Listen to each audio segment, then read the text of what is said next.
Здравствуйте! В эфире телеканала программа «Актуальное интервью» в студии Кристина Якупова.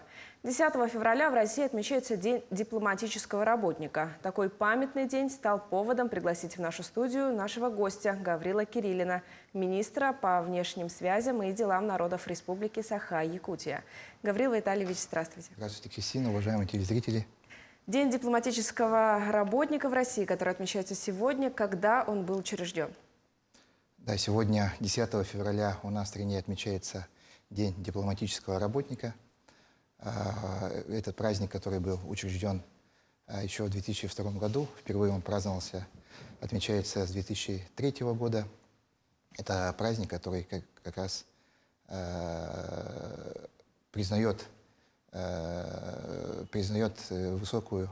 дает высокую оценку деятельности нашим дипломатам, которые стоят всегда на острие атаки и всегда стоят на страже сохранения мира в нашем государстве, которые как раз работают над развитием международных связей нашего государства. Но дата праздника, конечно, связана с первым упоминанием посольского приказа, который был учрежден еще во времена царствования Ивана Грозного в XVI веке. Это первый орган, который ведал нашей стране иностранными делами. А в нашей республике, конечно, этот праздник в первую очередь связывает с деятельностью представительства Министерства иностранных дел города Якутска, с деятельностью Министерства по внешним связям и делам народов Республики Саха-Якутия, ну и, конечно же, с народной публичной дипломатией, которая получила у нас широкое развитие в последние годы. И сегодня тысячи и тысячи наших сограждан, соотечественников вовлечены в движение народной дипломатии. И как раз вот в преддверии Дня дипломатического работника Российский совет по международным делам впервые опубликовал рейтинг публичной дипломатии регионов Российской Федерации, в котором наша республика заняла 5-е место, вошла в пятерку лидеров. Конечно же, благодаря, прежде всего, вот проектам публичной дипломатии, таким как ежегодный конкурс старшеклассников «Будущий дипломат», летняя международная дипломатическая школа, номинация «Народный дипломат» в рамках республиканской премии «Гордость Якутии». Ну и, конечно же, благодаря таким мероприятиям, которые были отмечены, это международные интеллектуальные игры, Северный форум по устойчивому развитию, которые проводились у нас в республике вот последние годы. Расскажите о российских дипломатах, выходцев из народа Саха. Конечно, Якутия славится и своими дипломатами, которые показали свою высокий уровень подготовленности, профессионализм на российском, на международном уровне. Прежде всего, я бы хотел отметить Ивана Васильевича Рожина. Это первый дипломат из народа Саха, который в советские годы еще работал в дипломатических представительствах нашей страны в азиатских, в африканских странах. Хотел бы также отметить первого министра внешних связей нашей республики Виталия Петровича Артамонова, который после службы в республике, он уже работал в посольствах в Чаде, в Намибии, на руководящих должностях. Конечно же, их также хотел бы отметить Александра Васильевича Мигалкина, тоже работавший в свое время министром внешних связей, который потом в 2000-х годах работал генеральным консулом Российской Федерации в городе Эрдэнэт в Монголии. Ну и, конечно, сейчас растет тоже новая плеяда дипломатов из нашей республики, которые обучаются в соответствующих вузах, МГИМО, ДИП-академии, которые, я думаю, тоже в свое время покажут себя и раскроются с наилучшей стороны. В Якутске действует представительство МИД России. Какие функции у этого территориального органа, ведомства, как ваше министерство взаимодействует с ним? Конечно, самое тесное взаимодействие у нас в сфере как раз развития наших внешних связей, это взаимодействие с представительством Министерства иностранных дел России в городе Якутске, которое у нас работает, ведет свою деятельность в республике с 2003 года. Основная цель, конечно, представительства содействия координации международных и внешнеэкономических связей нашей республики. И, конечно же, соблюдение вектора, внешнеполитического вектора курса нашей страны. В этом плане, конечно же, самое тесное взаимодействие.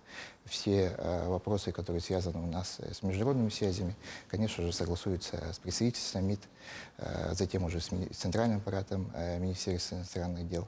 Ну и представительство МИД также действует на территории республики и оказывает в том числе и консульские услуги, связанные, вот, например, с оформлением заграничных паспортов, дает различные консультации, консультирует наши предприятия, организации на надежность тех или иных наших зарубежных партнеров. Да? Ну и, конечно же, в первую очередь оказывает вот, вопросы, связанные с теми или иными трудными ситуациями, с которых оказываются наши соотечественники за рубежом.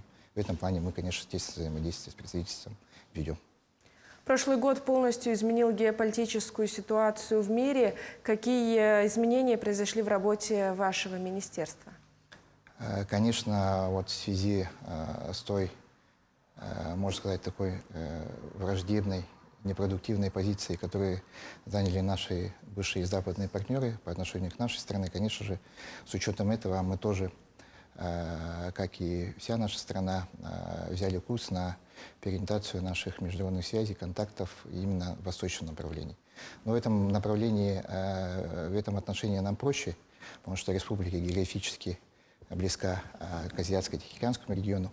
У нас уже давно налажены деловые контакты с этим регионом. Да? Ведется активное сотрудничество. Самый большой товарооборот у нас внешней торговли — это с азиатскими странами. Конечно же, в этом направлении у нас есть основа для дальнейшего расширения. Основным торговым партнером у нас уже последние 2 года является Китайская Народная Республика. Практически половина торгового оборота нашей республики именно с этой страной. Последние годы очень активно увеличивается торговля с Индией, Объединенными Арабскими Эмиратами, с Монголией, со странами СНГ. Это у нас тоже приоритет в нашей работе, о чем у нас сказано и в концепции внешней связи республики. Также африканское направление для нас очень интересно. Контакты тоже имеются. В этом плане нам, как я уже сказал, намного проще, потому что уже есть наработанные годами деловые контакты, деловые связи, которые сегодня развиваются. И как раз период такой пандемийный, когда все остановилось, деловая активность упала. Сегодня уже пандемия не так влияет на нашу деятельность. С прошлого года мы уже очень активно, очень много мероприятий провели совместно с нашими азиатскими партнерами. И, конечно же, в этом направлении мы будем дальше усиливать нашу работу.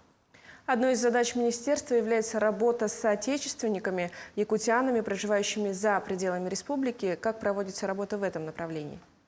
Работа с соотечественниками — это, конечно, одно из основных направлений работы нашего министерства. Даже можно сказать, что это общегосударственная задача. Это поддержка наших соотечественников, проживающих за рубежом.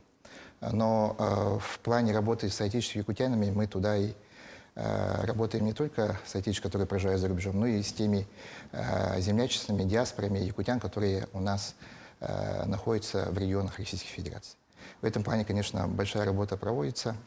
В прошлом году мы впервые в истории провели первый форум соотечественников якутян в городе Якутске, в котором приняло участие более 200 делегатов из 20 стран, из десятка регионов Российской Федерации.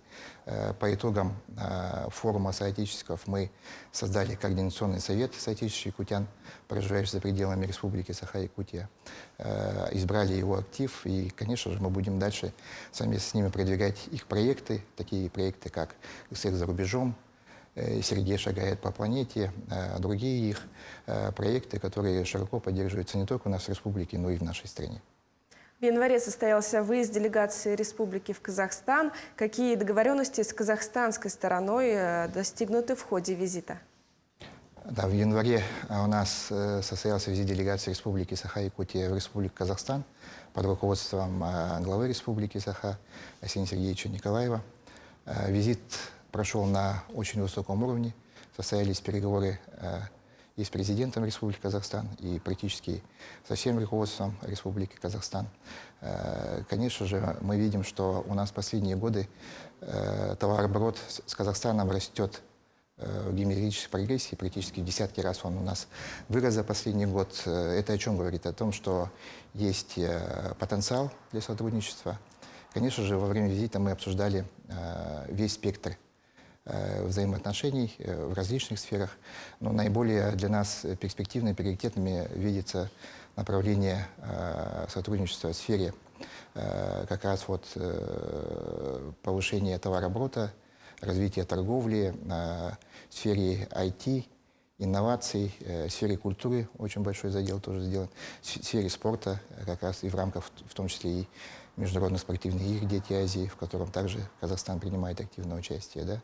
В сфере образования налажены очень хорошие связи между нашими университетами, учебными заведениями. Да? В этом плане, конечно же, приняты конкретные договоренности, которые уже будут реализовываться уже в самое ближайшее время. Вот в самое ближайшее время у нас уже запланировано весной, в конце февраля, в марте, в апреле запланировано уже несколько бизнес-миссий по разным направлениям. Это и по части IT, по части сельского хозяйства, по части промышленности, ювелирного производства и так далее. Да? Вот такой мы план примем. И, конечно же, самое главное для нас в этом направлении — это создание условий для нашего бизнеса, чтобы наш бизнес комфортно себя чувствовал вот как раз в сфере взаимоотношений у нас, в нашей республике с Казахстаном. А расскажите о сотрудничестве с Республикой Беларусь. С Беларусью тоже это наш тоже основной, один из основных торговых партнеров. С Беларусью мы сотрудничаем давно. Основой наших взаимоотношений является соглашение о сотрудничестве между правительством Беларуси и правительством Республики Саха-Якутия, которое мы подписали в 2021 году. Приняли мы также план совместных мероприятий по реализации данного соглашения.